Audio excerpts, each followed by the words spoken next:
Hola, bienvenidos nuevamente a este canal. Continuamos con nuestras reflexiones. Hoy tenemos la reflexión del Viernes Santo. Recuerda activar la campanita y darle seguir y ayudarme a compartir este video si te gustan este tipo de reflexiones. Hoy la dinámica es un poquito diferente porque la lectura es un poco más larga. Entonces lo que vamos a hacer es ir leyendo y parando en los puntos en los que se va a reflexionar. Comenzamos. Por la señal de la Santa Cruz de nuestros enemigos, líbranos, Señor, Dios nuestro, en nombre del Padre, del Hijo, del Espíritu Santo. Amén. En aquel tiempo salió Jesús con sus discípulos al otro lado del torrente de Cedrón, donde había un huerto, y entraron allí él y sus discípulos. Judas, el que lo iba a entregar, conocía también el sitio, porque Jesús se reunía a menudo allí con sus discípulos. Judas entonces, tomando una cohorte y unos guardias de los sumos sacerdotes y de los fariseos, entró allá con faroles, antorchas y armas. Jesús, sabiendo todo lo que venía sobre él, se adelantó y les dijo: ¿A quién buscáis? Le contestaron: a Jesús el Nazareno. Les dijo Jesús: yo soy. Estaba también con ellos Judas, el que lo iba a entregar. Al decirles yo soy, retrocedieron y cayeron en tierra. Vamos a parar aquí un momento. El yo soy es una expresión que usaba Dios cuando se presentaba a los profetas en el Antiguo Testamento. Cuando se le aparece a Moisés en la zarza ardiente, le dice yo soy. Esas son las palabras que pronuncia Dios, y ahí es cuando Moisés se postra cara en tierra al darse cuenta que está ante la presencia de Dios. Entonces es muy significativo que justo cuando nuestro Señor dice estas palabras, los soldados y las personas que venían a apresarlo caigan de rodillas, porque sienten la fuerza de Dios al decir estas palabras. Recordemos que el Evangelio de San Juan empieza hablando que la palabra era Dios y la palabra estaba con Dios. Esa es la forma en la que nos presenta San Juan a Jesús, la segunda persona de la Santísima Trinidad, que desde la lectura joánica es el Verbo encarnado. Así es como nos lo presenta. Continuamos con la lectura. Les preguntó otra vez: ¿a quién buscáis? Ellos le contestaron: a Jesús el Nazareno. Jesús contestó: os he dicho que soy yo. Si me buscáis a mí, dejad marchar a estos. Y así se cumplió lo que había dicho: no he perdido a ninguno de los que me disteis. Aquí vamos a parar nuevamente. Y es muy bonito esto porque nos muestra también ese amor de Dios, ¿no? Como, sí, soy yo, pero déjenlos ir. Y esto se refleja constantemente en el Evangelio de Juan y nos habla del carácter justamente de sacrificio, que no solo lo vemos en la cruz, sino que lo empezamos a ver incluso antes de que nuestro Señor llegue a la cruz, con todo lo que empieza a pasar en el huerto de los olivos, después de que Él ya ha sufrido solo y acaba de salir también como de esta situación tan fuerte que es ver que los discípulos no velan con Él. Continuamos. Entonces Simón Pedro, que llevaba una espada, la sacó e hirió al criado del sumo sacerdote, cortándole la oreja derecha. Este criado se llamaba Malco. Dijo entonces Jesús a Pedro: mete la espada en la vaina. ¿El cáliz que me ha dado mi padre no lo voy a beber? La corte, el tribuno y los guardias de los judíos prendieron a Jesús, lo ataron y lo llevaron primero a Anás, porque era suegro de Caifás, sumo sacerdote ese año. Caifás era el que había dado a los judíos este consejo: conviene que muera un solo hombre por el pueblo. Simón Pedro y el otro discípulo seguían a Jesús. Este discípulo era conocido del sumo sacerdote y entró con Jesús en el palacio del sumo sacerdote, mientras que Pedro se quedó fuera a la puerta. Salió el otro discípulo el conocido del sumo sacerdote. Habló a la portera e hizo entrar a Pedro. La criada portera dijo entonces a Pedro: ¿No eres tú también uno de los discípulos de ese hombre? Él dijo: No lo soy. Los criados y los guardias habían encendido un brasero porque hacía frío y se calentaban. También Pedro estaba con ellos de pie, calentándose. El sumo sacerdote interrogó a Jesús acerca de sus discípulos y de su doctrina. Jesús le contestó: Yo he hablado abiertamente al mundo, yo os he enseñado continuamente en la sinagoga y en el templo, donde se reúnen todos los judíos, y no he dicho nada a escondidas. ¿Por qué me preguntáis a mí? Pregunta a los que me han oído de qué les he hablado. Ellos saben lo que yo he dicho. Apenas dijo esto, uno de los guardias que estaban allí le dio una bofetada a Jesús diciendo: ¿Así contestas al sumo sacerdote? Y esto, aquí quiero que volvamos a hacer una pausa, tiene mucho que ver con lo que veníamos meditando ayer, justamente de la importancia del testimonio. El testimonio sobre sí mismo para el pueblo judío no era válido. Entonces, por eso es que Jesús le dice: ¿por qué no le preguntas a las personas que me han oído hablar? Porque ese sería un testimonio válido. Y esto es justamente lo que le causa también tanta ira al criado del sumo sacerdote, porque él sabe que los que deberían responder son los testigos, los que han visto y escuchado y aprendido sus enseñanzas. Entonces, aquí vemos cómo este juicio es un juicio injusto, porque no se le permite al Señor tener testigos. Continuamos con la lectura. Jesús respondió: Si he faltado al hablar, muestra en qué he faltado. Pero si he hablado como se debe, ¿por qué me pegas? Entonces Anás lo envió atado a Caifás, sumo sacerdote. Simón Pedro estaba de pie, calentándose, y le dijeron: ¿No eres tú también uno de sus discípulos?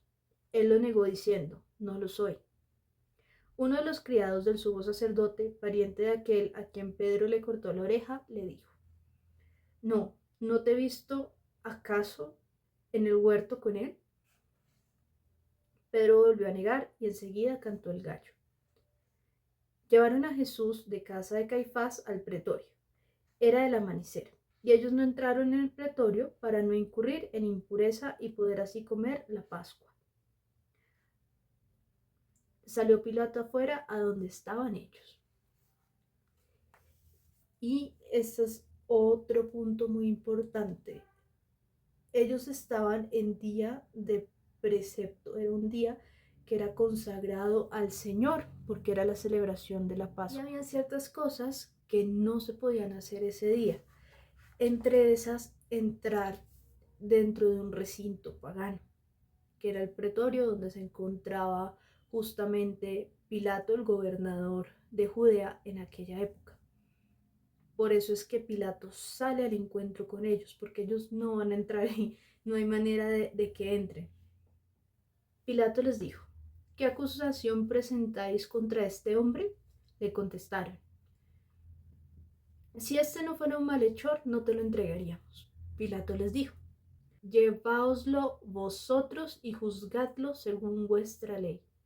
Los judíos le dijeron: No estamos autorizados para dar muerte a nadie. Y así se cumplió lo que había dicho Jesús, indicando de qué muerte iba a morir. Entró otra vez Pilato en el pretorio, llamó a Jesús y le dijo: ¿Eres tú el rey de los judíos? Jesús le contestó: ¿Dices esto por tu cuenta o porque te lo han dicho otros de mí?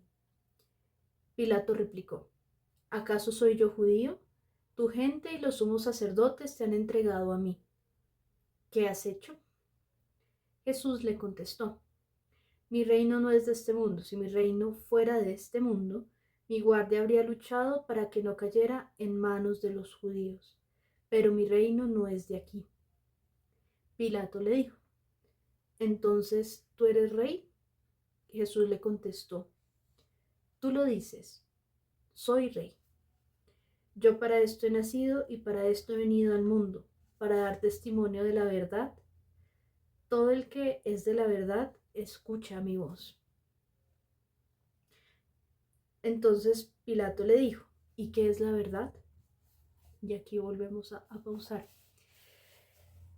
La verdad, como nos la presenta Juan en su Evangelio, es una persona, es Cristo, no es un concepto, no es un conocimiento, implica el amor, implica amar a alguien, el reconocer que Dios se ha encarnado en una persona concreta y ese es Cristo y que es el único medio de conocer la verdad es a través de Cristo. El medio que dispuso Dios para conocerlo a Él, que es la verdad misma. Entonces es interesante porque aquí vuelve y juega la idea del testimonio, donde se nos presenta un testimonio que no es un testimonio de hechos humanos, sino un testimonio espiritual, de la verdad de lo que es Dios Padre y Dios Hijo. Dicho esto, salió otra vez donde estaban los judíos y les dijo, yo no encuentro en él ninguna culpa. Es costumbre entre vosotros que por Pascua ponga a uno en libertad. ¿Queréis que os suelte al rey de los judíos? Volvieron ellos a gritar. A ese no, a Barrabás. El tal Barrabás era un bandido. Entonces Pilato tomó a Jesús y lo mandó a azotar. Y los soldados trezaron una corona de espinas, se la pusieron en la cabeza y le echaron por encima un manto color púrpura. Y acercándose a él le decían, Salve, rey de los judíos, y le daban bofetadas.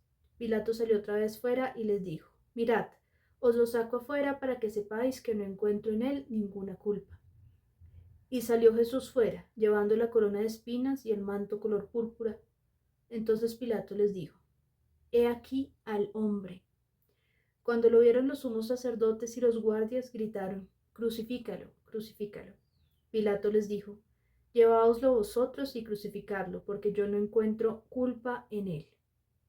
Los judíos le contestaron, Nosotros tenemos una ley y según esa ley tiene que morir porque se ha hecho hijo de Dios.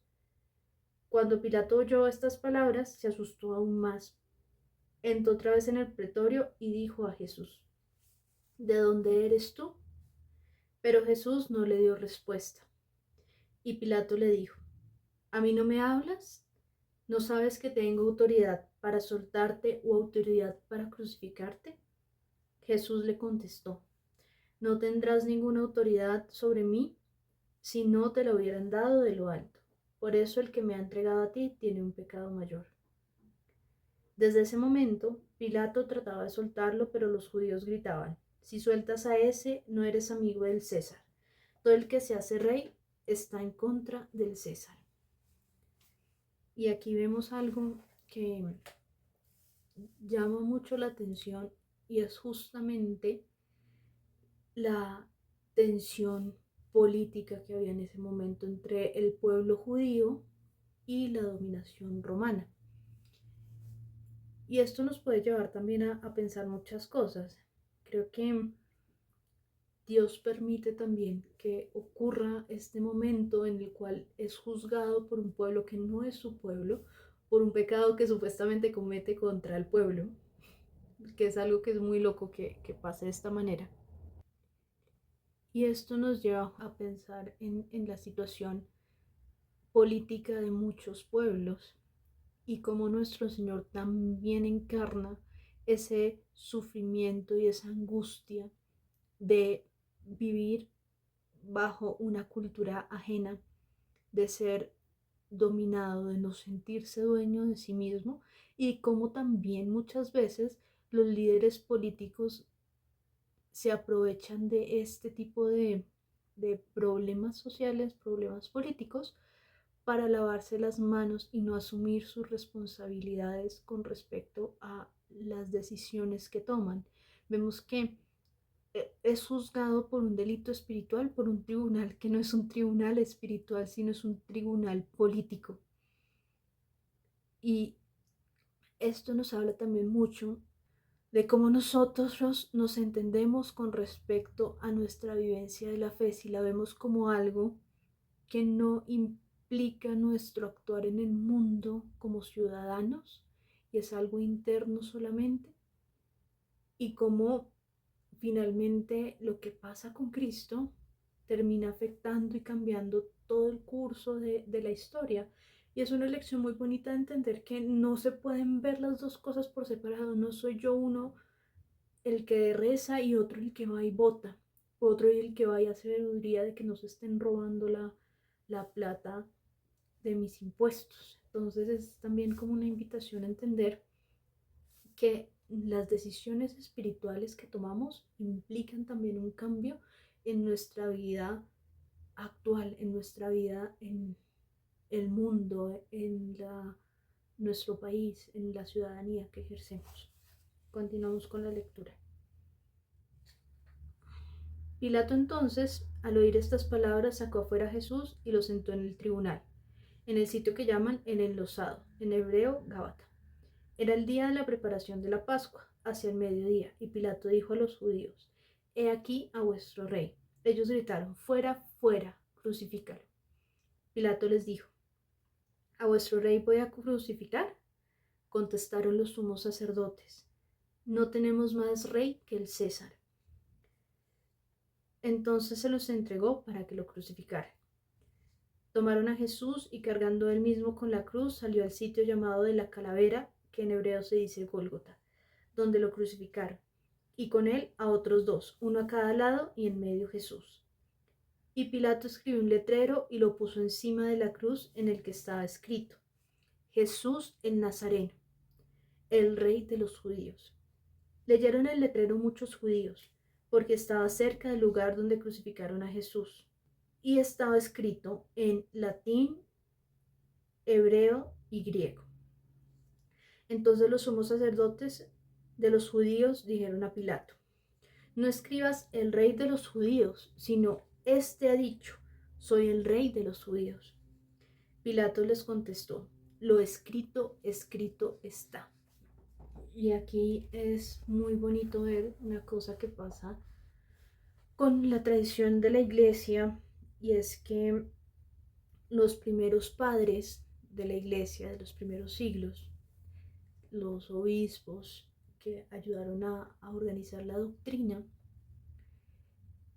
tomaron este criterio del letrero y los idiomas en los que estaba escrito el letrero para ver la fidelidad de los textos que se enseñaban como evangelio, como la doctrina de nuestro Señor Jesucristo. Entonces, primero, que fueran escritos o en latín o en griego. Hay textos que también son escritos en hebreo que dan fidelidad, pero pues la mayoría era en latín y griego, que eran los idiomas que más se manejaban en la antigüedad tardía, justamente porque están bajo el Imperio Romano y porque la cultura de la época era una cultura helénica, o sea que había heredado muchas cosas, muchas tradiciones, muchas formas culturales de los griegos. Y eso hace que se usara mucho el griego como el idioma del comercio, el idioma también de las personas cultas. Recordemos que ya para esta época tenemos pues los escritos de los filósofos y todo esto era en griego, entonces las personas que estudiaban en griego. Y después este criterio es retomado por los padres de la iglesia para buscar los textos que realmente eran de la época de nuestro Señor y establecer el canon de las enseñanzas del Nuevo Testamento. Hay otros textos que se ha demostrado que son posteriores y que son los llamados textos apócrifos, que incluso si coinciden con la época, no cumplen con estos criterios de escritura y la similitud con los textos dados por la sucesión apostólica. Recordemos que donde se fundaba una iglesia, los apóstoles ponían un discípulo a que la dirigiera y mantenían correspondencia con él. Y entre esa correspondencia que se mantenía, se le mandaba por escrito las enseñanzas de Jesús. Y eso permitió que durante muchos siglos se mantuviera la tradición, porque había una fidelidad a la fuente directa que eran a la fuente directa que eran los discípulos justamente de Jesús. Entonces, pues ese es un criterio para reconocer que un texto realmente corresponde a la época de nuestro Señor, que permitió establecer el canon. Y creo que esto es importante saberlo, porque ahorita sale mucha gente diciendo como no, que el testamento y el evangelio de María Magdalena. Y pues resulta que existe un criterio formal por el cual uno puede saber si estos textos sí corresponden o no corresponden a la época. Continuamos.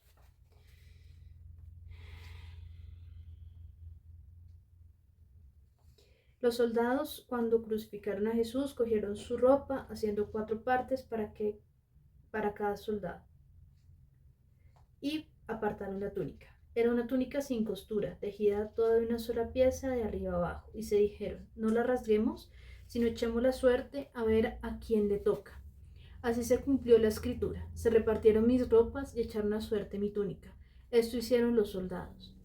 Junto a la cruz de Jesús estaban su madre, la hermana de su madre, la de Cleofás, y María, la Magdalena.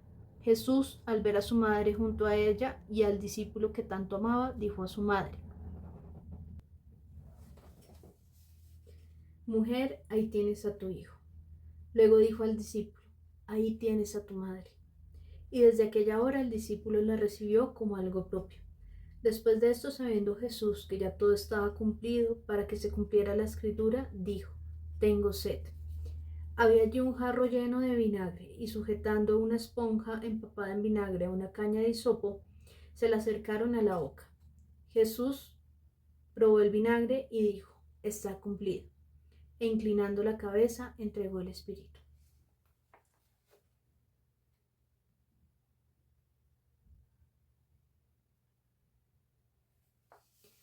Los judíos entonces, como era el día de la preparación, para que no se quedaran los cuerpos en la cruz el sábado, porque aquel sábado era el día grande, pidieron a Pilato que les quebraran las piernas y que los quitara. Fueron los soldados, le quebraron las piernas al primero y luego al otro, que habían crucificado con él, pero al llegar a Jesús vieron que ya había muerto, y no le quebraron las piernas, sino que uno de los soldados con la lanza le traspasó el costado y al punto salió sangre y agua. El que vio esto da testimonio de ello, y su testimonio es verdadero, y él sabe que dice la verdad, para que también vosotros creáis. Esto ocurrió para que se cumpliera la escritura. No le quebrarán un hueso. Y en otro lugar de la escritura dice, mirarán al que traspasaron. Ahí nos está hablando Juan, justamente porque él fue un testigo directo de todo lo que pasó en este momento y acompañó al Señor durante toda su pasión y su juicio. Por eso él habla como testigo, está dando testimonio de aquello que vio. Y vemos aquí pues lo que les he venido mostrando y lo que hemos venido analizando durante estos días, de la importancia del testimonio para el pueblo judío. Por eso inmediatamente después cita las escrituras en las partes en las cuales se revela cómo iba a morir el Mesías. Continuamos. Después de esto, José de Arimatea, que era discípulo de Jesús, aunque oculto por miedo a los judíos, pidió a Pilato que le dejara llevarse el cuerpo de Jesús, y Pilato lo autorizó. Él fue entonces y se llevó el cuerpo.